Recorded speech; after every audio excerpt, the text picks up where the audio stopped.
Oi pessoal, tudo bem com vocês? Tava com saudade de aparecer aqui, botar esse rostinho lindo. Eu quero começar esse vídeo pedindo pra você se inscrever aqui no canal. Já curte esse vídeo. Eu tive 2 gestações que não evoluíram, né? E é sobre isso que eu quero falar com você nesse vídeo. Aí ela falou assim, você sabe que é o único? Eu falei, não. É um pré-câncer no colo do útero. Preciso do banheiro. Então vai lá, o banheiro é ali. Aí eu levantei e fui no banheiro. Quando eu fui no banheiro, gente, essa cena é terrível. Aí eu fui, era como se tivesse, sabe, tido uma pressão assim, e como se tivesse saído alguma coisa de dentro de mim. Continue on, though. Era como se tivesse, sabe, tido uma pressão assim, e como se tivesse saído alguma coisa de dentro de mim. E aí eu não quis nem olhar pro vaso, com medo do que eu podia ver.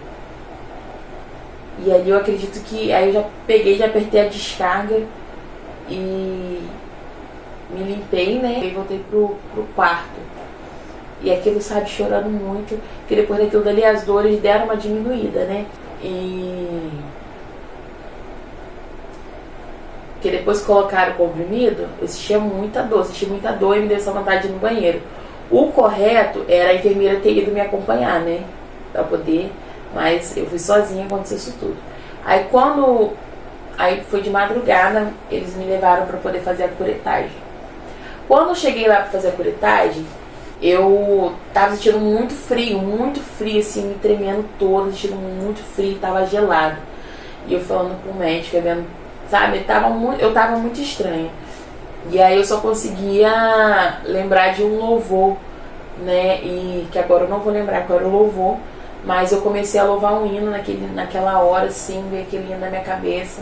E aí o médico viu minha pressão tava 6/7, baixíssima, né? E aí eles começaram a fazer um procedimento, depois levantaram minha perna, nem lembro muito bem, mas eles começaram a fazer um procedimento comigo, e eu tava muito gelada, e eu creio que ali o Senhor me deu sabe, esteve comigo ali naquele momento, naquela sala, porque me deu uma coragem, eu sabia que eu não ia morrer, mesmo sentindo tudo aquilo que eu tava sentindo, sabe? E aí o médico foi, me deu anestesia geral na curetagem que eu fiz. Eu apaguei. Aí quando eu acordei, eu já tava na sala, né? E aí eles tinham feito a curetagem e tal. Aí no outro dia, acho que me deram alta. Aí vim pra casa, né? Muito mal, sentida com aquela situação toda, né? E de luto, fiquei muito mal nesse processo. Meu esposo também. Eu acho que o homem, né? É mais forte, né? Ou ele tentou se fazer de mais forte, mas ele também estava sentido por toda aquela situação, né? E aí fiquei muito frustrada, sabe? E decepcionada, fiquei mal. Fiquei muito mal. Não queria comer, só queria ficar dentro do quarto. E aí nesse período, né, a nossa família, né? As pessoas ali estiveram com a gente, nossos amigos, estiveram com a gente ali naquele momento e tal. Aí foram passando alguns meses, aí fui no médico fazer depois, né, cirurgia, ver tudo, como é que tava tudo bem e tal. E aí o médico pediu pra esperar pelo menos 1 ano, né, pra poder tentar de novo engravidar e tal. E aí eu nem sabia, assim, se eu queria, né, por causa daquilo tudo, engravidar de novo. Mas eu tinha o desejo, né? Já tinha o desejo.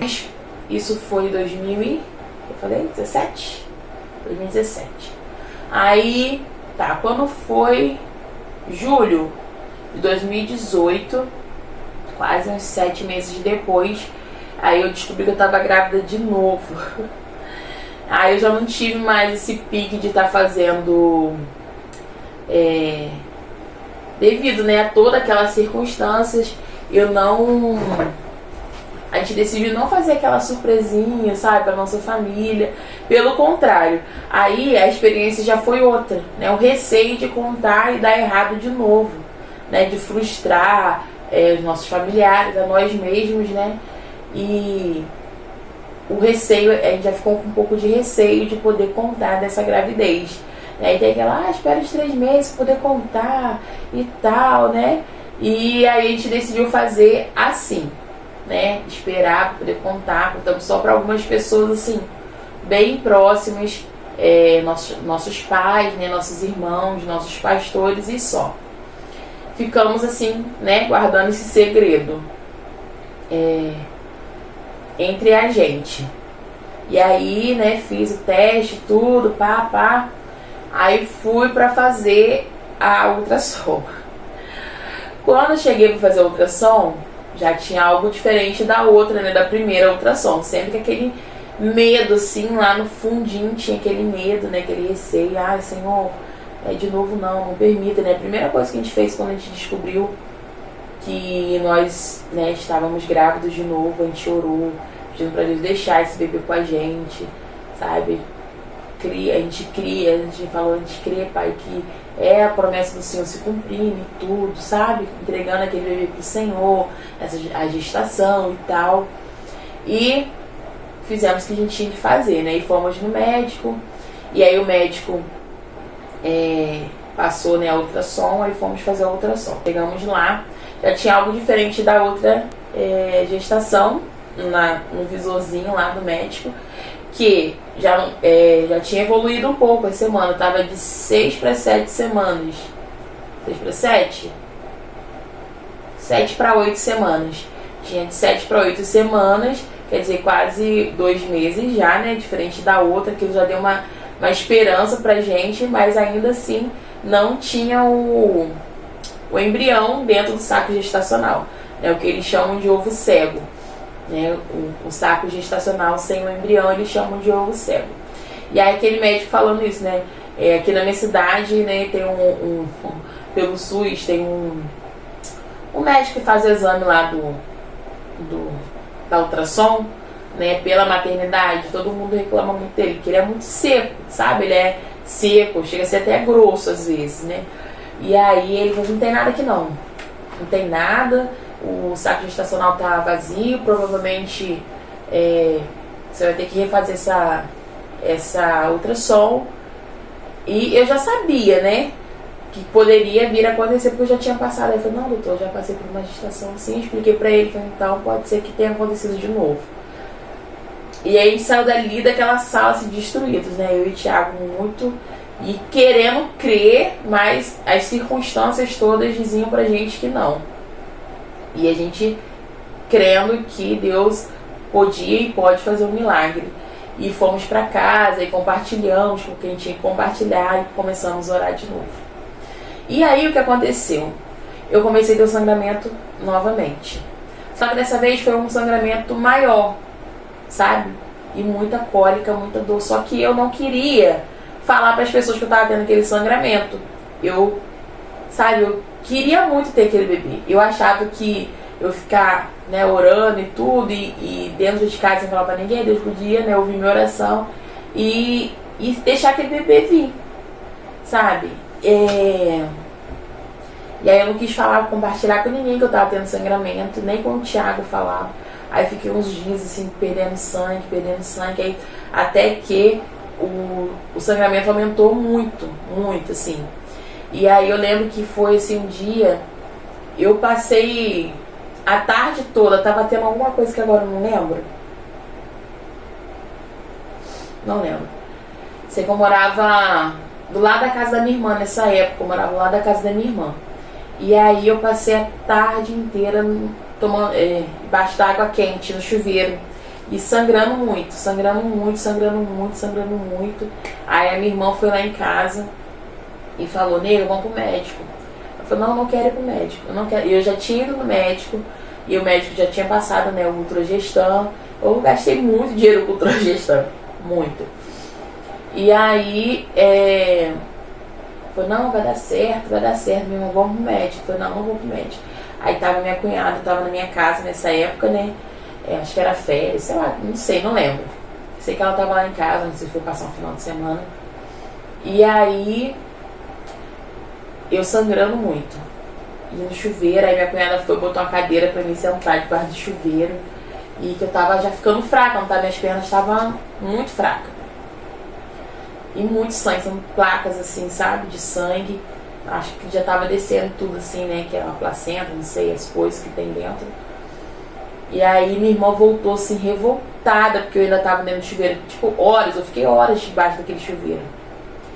E aí a minha irmã me pegou, me tirou daquele chuveiro, botou uma roupa, falou, vamos pro hospital agora. Sabe, me levou praticamente no colo. E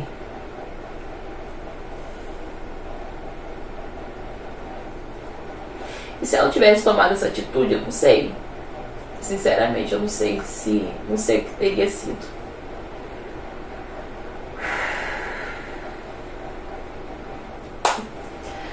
E aí fomos, né, a gente morava bem longe da maternidade.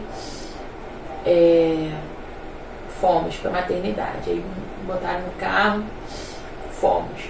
Quando a gente chegou, um determinado, tipo, uns 10 minutos da maternidade, eu comecei a delirar, sabe?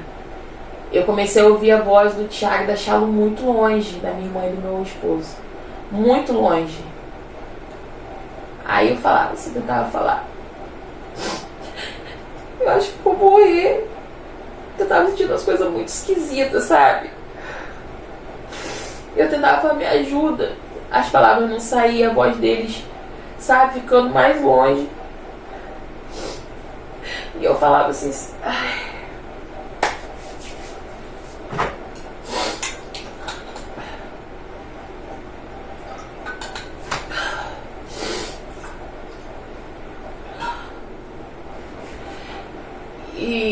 E eu tentava falar pra ele, sabe, me ajuda. Eu tava no banco da frente, a minha irmã tava no banco de trás. Eu sei que eu apaguei.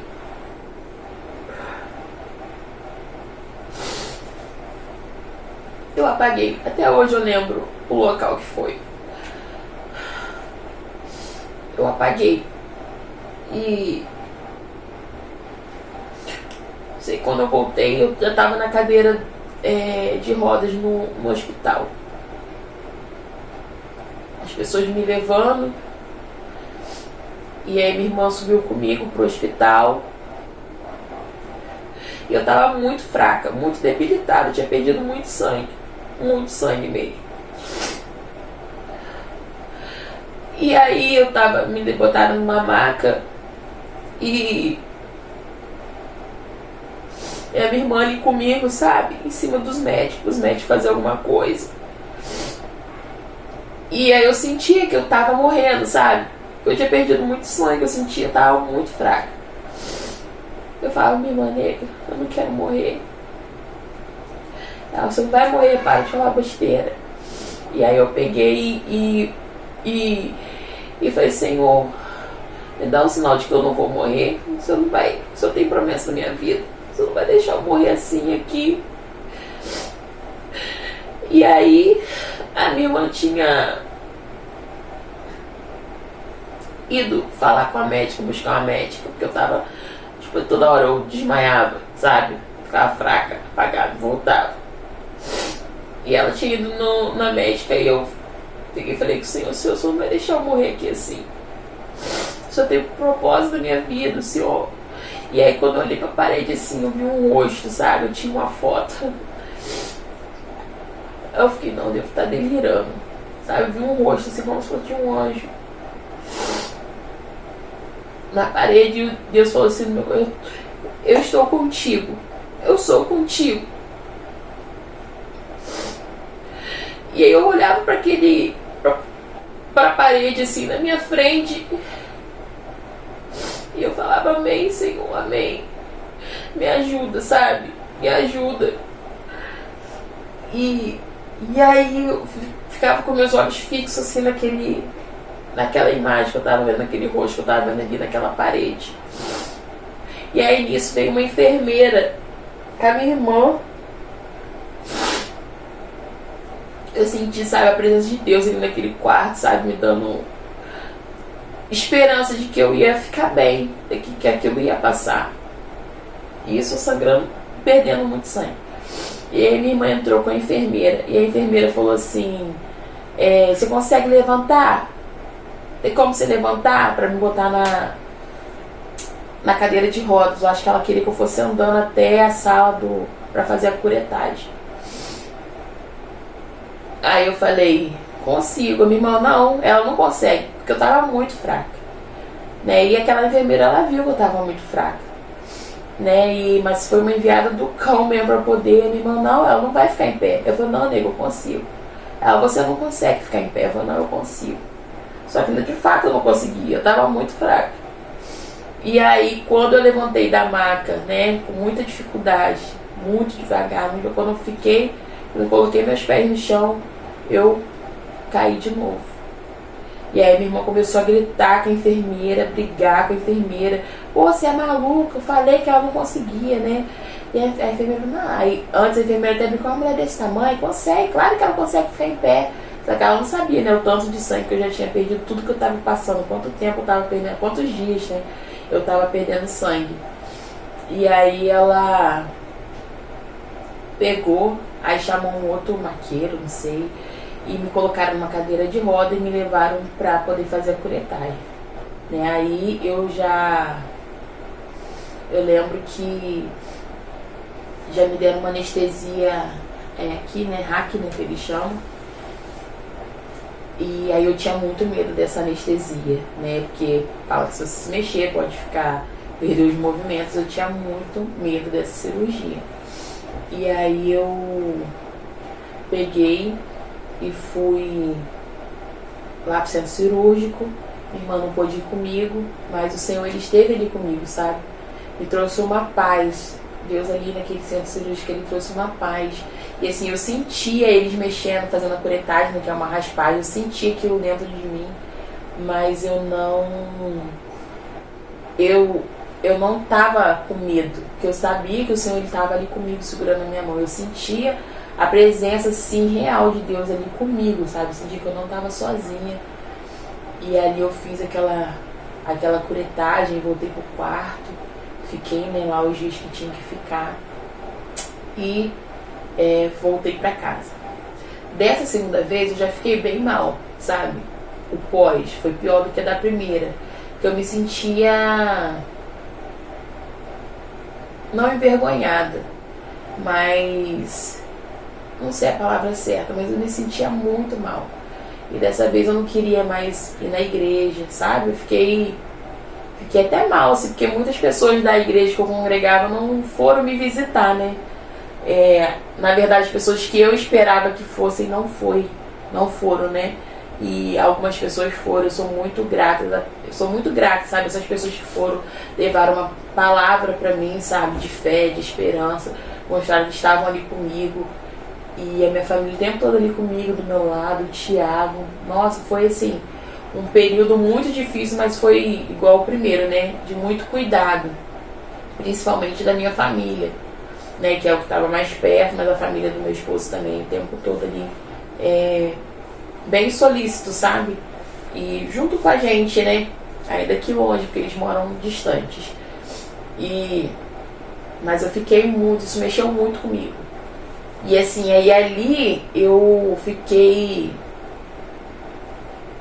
duvidando até, eu duvidei se Deus realmente ia fazer isso na minha vida, porque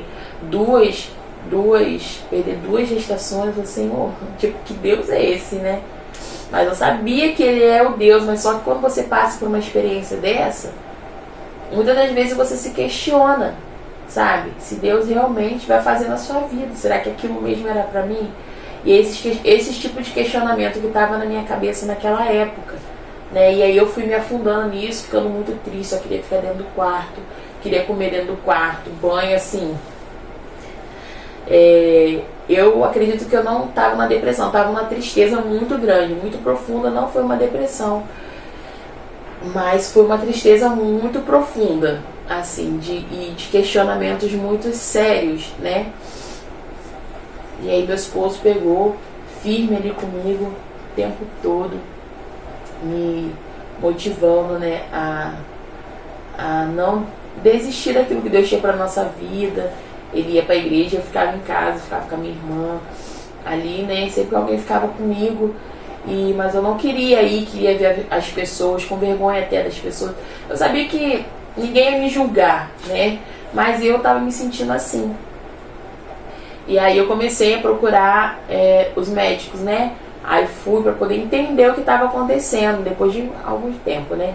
Aí o médico foi, o médico no SUS mesmo, no postinho, porque, né, a gente aqui usa o SUS. E aí tinha um médico, né, que ele falou pra mim assim, ó, pediu os exames, né, aí viu meu histórico, né, e aí eu falei, doutor, não tem como fazer uma investigação, que já tinha me falado pra pedir fazer uma investigação, como é que fala, uma biópsia, né, uma biópsia dos restos, né, que tiram da curetagem e da placenta. E aí eu fui pedir na maternidade, eles fizeram tudo. Aí ele olhou aquilo. A princípio na biópsia não deu nada assim, nenhuma anormalidade.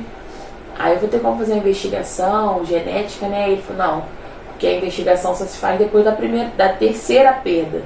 Então eu teria que engravidar mais uma vez para poder ver se eu ia conseguir engravidar, se ia para frente ou não, se eu ia perder, para poder ele então pedir essa investigação genética. E aí eu falei, não queria passar por tudo aquilo de novo, né? E aí ele olhou aquilo tudo, o médico. Aí ele olhou os exames e falou, Chayne, olha só, viu minha transvaginal.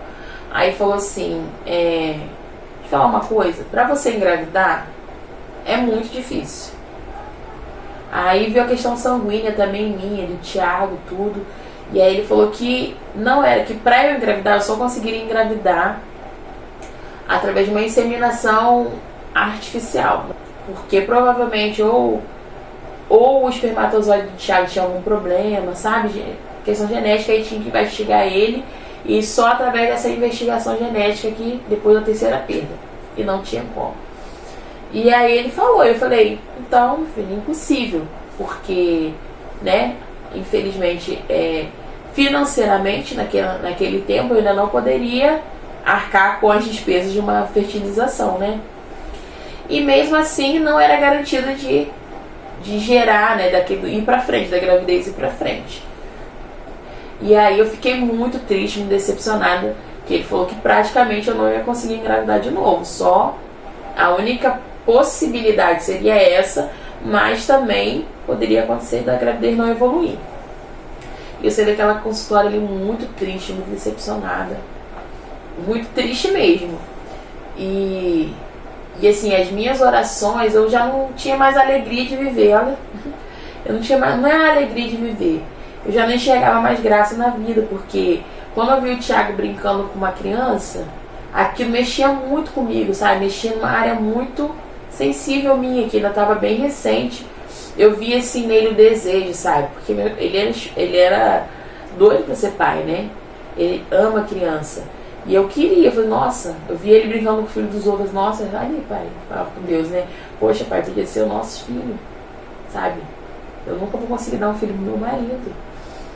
E cada pessoa que eu descobri que estava grávida, gente, quando eu descobri que alguém estava grávida perto de mim, pra mim aquilo era um martírio, era uma afronta, eu via aquilo como uma afronta. E eu não conseguia me alegrar com as mulheres indo ter o filho delas. Quando eu descobri que alguém estava grávida perto de mim, eu ficava revoltadíssima. Por que ela engravida e eu não?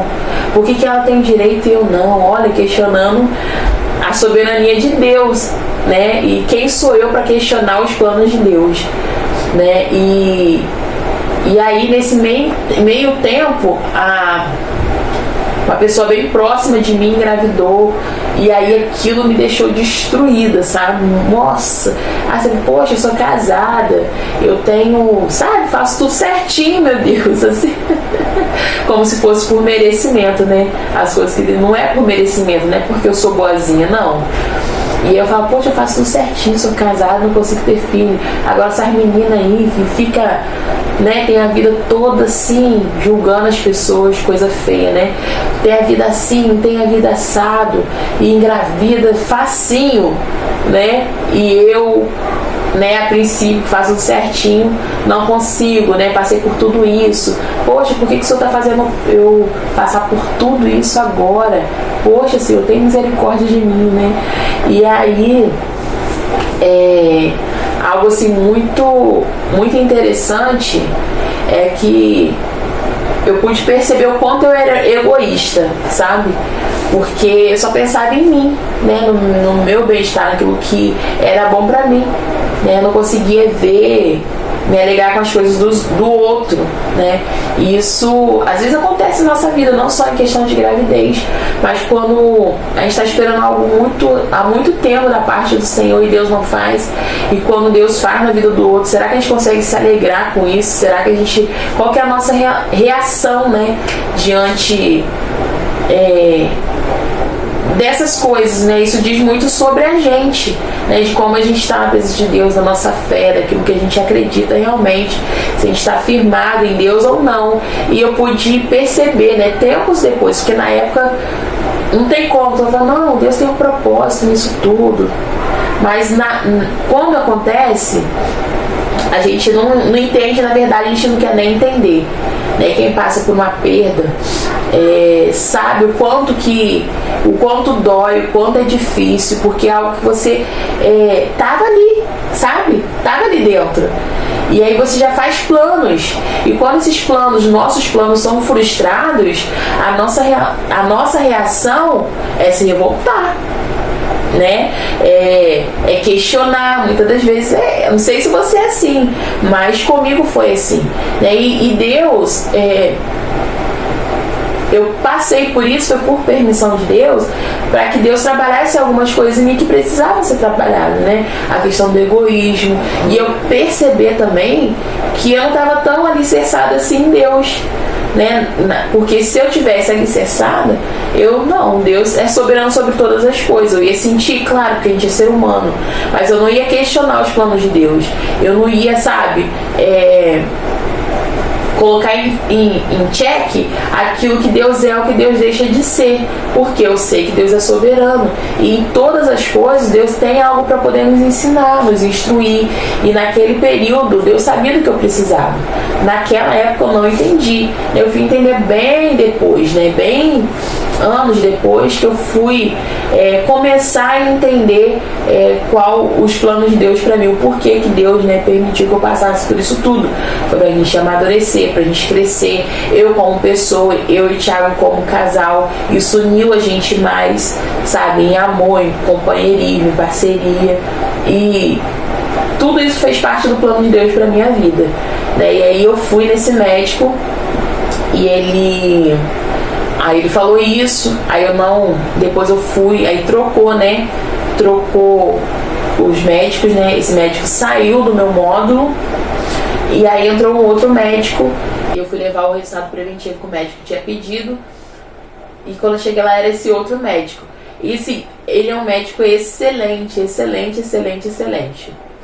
E só que ele é muito sério, sim, ele é direto, sabe?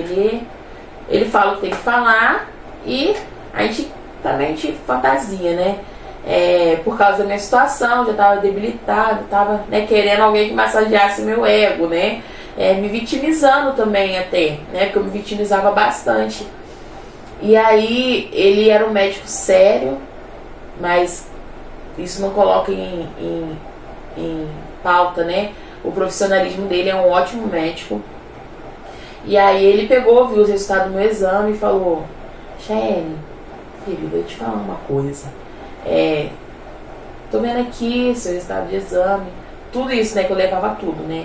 A questão, os exames da primeira gestação, da segunda gestação, os preventivos, levava tudo. O laudo da biópsia, tudo. E aí ele viu aquilo tudo e aí ele falou assim: olha, vou te dar um conselho para você não engravidar mais, não tentar engravidar mais.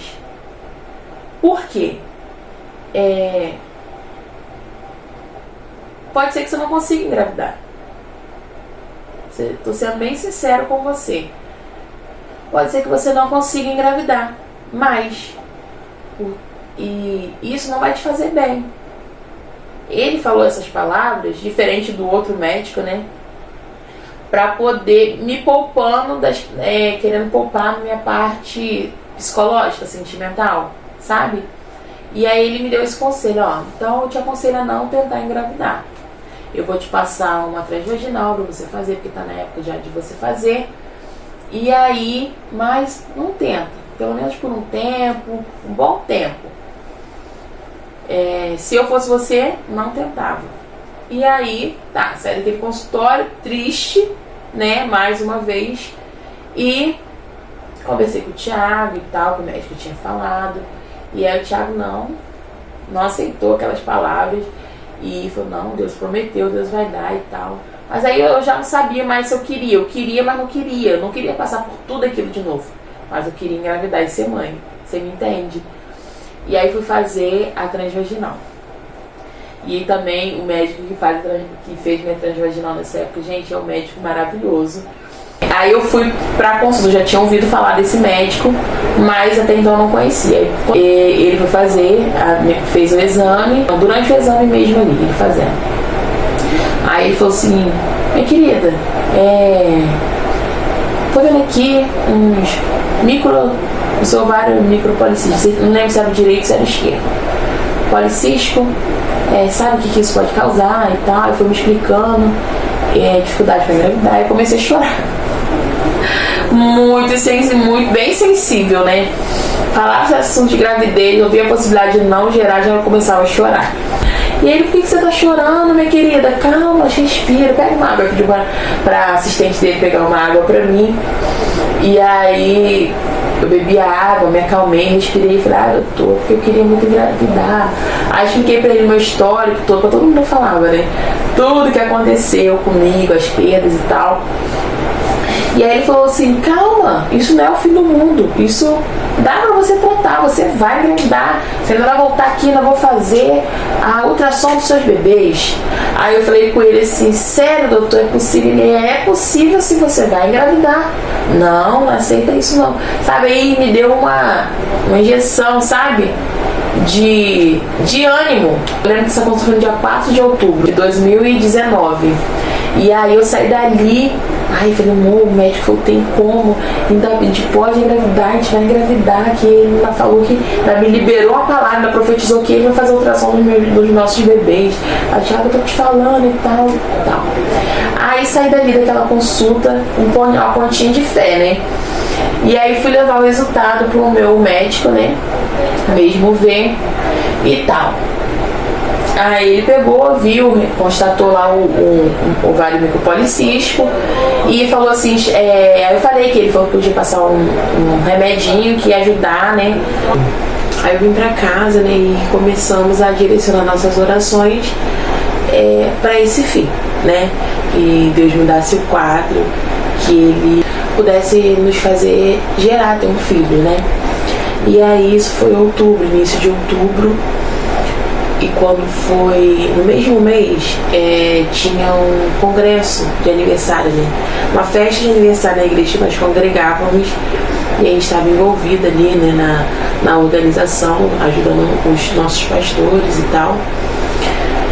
E era um congresso de 10 anos da igreja.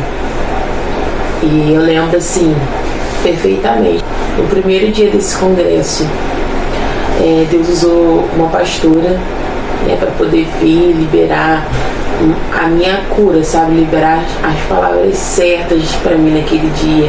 Que Deus estava abrindo a minha madre, que Ele ia me fazer gerar. Aquele dia foi um marco assim na minha vida, né? E eu saí dali com aquela convicção, sabe? Eu senti que algo diferente aconteceu dentro de mim, no meu ventre naquele dia. Ela colocou a mão com muita autoridade e foi liberando ali palavras bem específicas sobre a minha vida, sobre o meu coração. E detalhe, uns 2 dias antes desse congresso, eu estava sentada na sala com meu esposo, assim, muito triste, né? Muito triste, porque tudo que o médico tinha me falado e tudo que tinha acontecido já, né? Bem abalada. E aí eu já não aguentava mais, sabe? Viver em prol disso, só o tempo todo pedindo, enchendo a paciência de Deus com esse assunto, né? E aquilo me machucando por dentro, aquilo estava me consumindo. A verdade é essa, que todo aquele, sabe? Todo aquele sentimento estava me consumindo demais. Eu já não estava aguentando mais, eu estava por aqui já saturada. E aí eu estava sentada na sala vendo televisão e eu por dentro assim, do meu lado, né? E eu por dentro assim, aquele, sabe, turbilhão dentro de mim. E aí eu peguei, levantei, fui pro meu quarto, nosso quarto, né? Fui pro nosso quarto.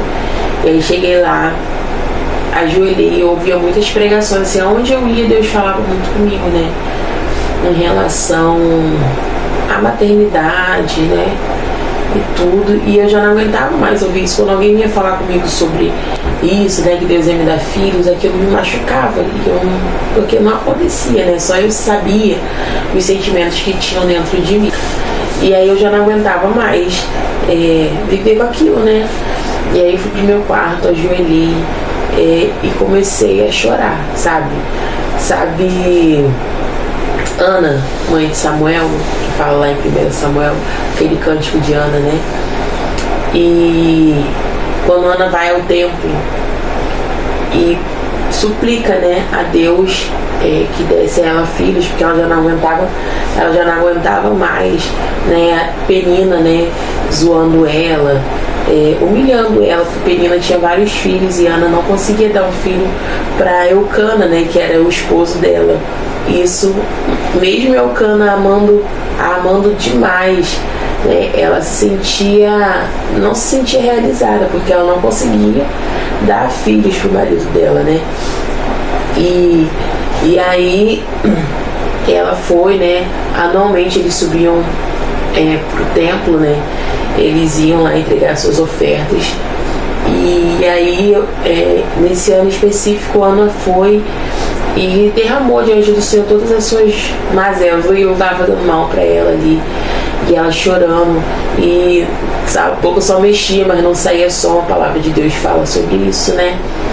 Tanto que o sacerdote, vendo aquilo, achou que Ana estava embriagada, mas ela não estava embriagada, ela estava amargurada da alma, né? Entregando toda aquela amargura diante do Senhor, né? Ali naquele momento.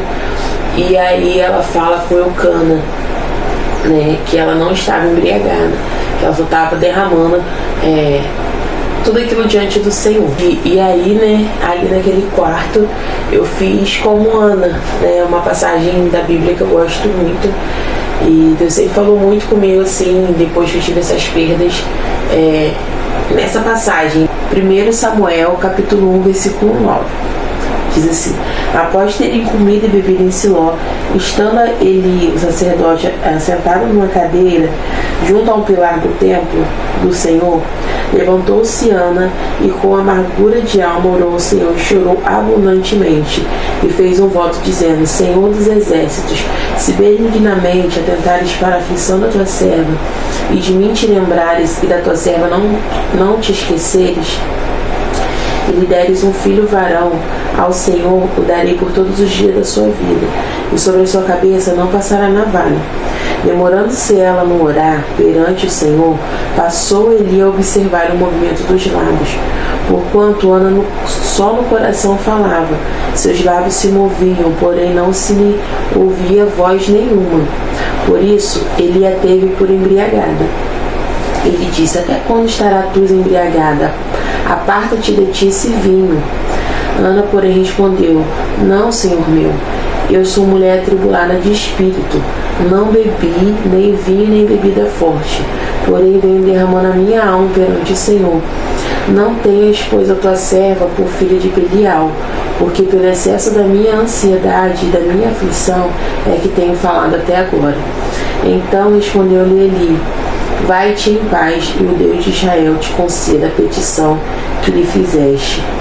E disse ela: acha a tua serva mercê diante de ti. Assim a mulher se foi seu caminho e comeu, e o seu semblante já não era triste. E essa passagem fala muito comigo, né?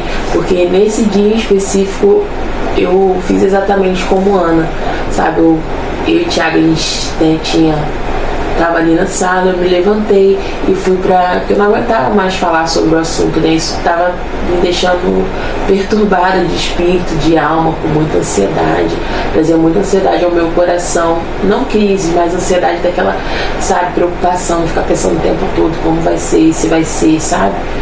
E eu não aguentava mais aquilo. E aí eu peguei, me retirei, fui no meu quarto, ajoelhei e fiz como Ana, sabe? Eu me derramei ali diante do Senhor e falei tudo assim, que estava no meu coração, coisas que eu não tinha coragem de falar para ninguém. E eu falei, fui bem sincera com o Senhor naquele dia, sabe? Porque eu não aguentava mais, eu estava muito triste, porque eu queria um filho, sabe? E tudo aquilo aconteceu e tal, e falando com o Senhor, abri meu coração para o Senhor naquele dia como nunca havia feito. E aí eu lembro que eu cantei aquele louvor do Paulo Neto, né? Entre no quarto, fecha a porta, chegou a hora de falar com Deus. Aí fala, né? Jesus, tua presença é o que eu mais quero, Jesus. Tua presença é o meu remédio, Jesus. Né? Então esse louvor muito lindo, né? Muito forte a letra dele. Não vou cantar ele todo porque minha voz não ajuda e também para não entrar direitos autorais, mas eu louvei esse hino, né? Ali depois de toda a minha oração, acho que é a tua presença, né, do Paulo Neto. E aí eu entreguei diante do Senhor, sabe, meu coração, meu desejo, e eu levantei daquela oração já diferente, né? Aquilo já não sei explicar, mas eu levantei diferente, porque eu já tinha entregado aquilo ali pro Senhor. Eu creio que Deus ali, ele ouviu minha oração, né? E depois a gente foi para esse congresso, né? Foi na mesma semana isso do congresso. E aconteceu tudo isso que eu falei, né? Que a pastora veio, liberou palavras, e aquele dia ele foi o dia que Deus determinou para poder me entregar minha bênção, minha vitória e tal. Depois do congresso, nós fomos para o aniversário de 15 anos da minha prima. E assim, eu vejo aquelas fotos e eu vejo o meu rosto como estava diferente, né? Meu rosto tinha mudou assim, sei lá, nesse congresso, as fotos eu vejo assim, eu vejo um brilho no meu rosto. Eu amo essas fotos, eu tenho elas até hoje, do dia do aniversário, do congresso e do aniversário, né? E realmente meu semblante já não era mais o mesmo, sabe? Já era de alegria, já era um semblante transformado. No finalzinho de novembro eu comecei a me sentir meio esquisita, sabe? Tinha umas coisas meio estranhas, muito esquisita.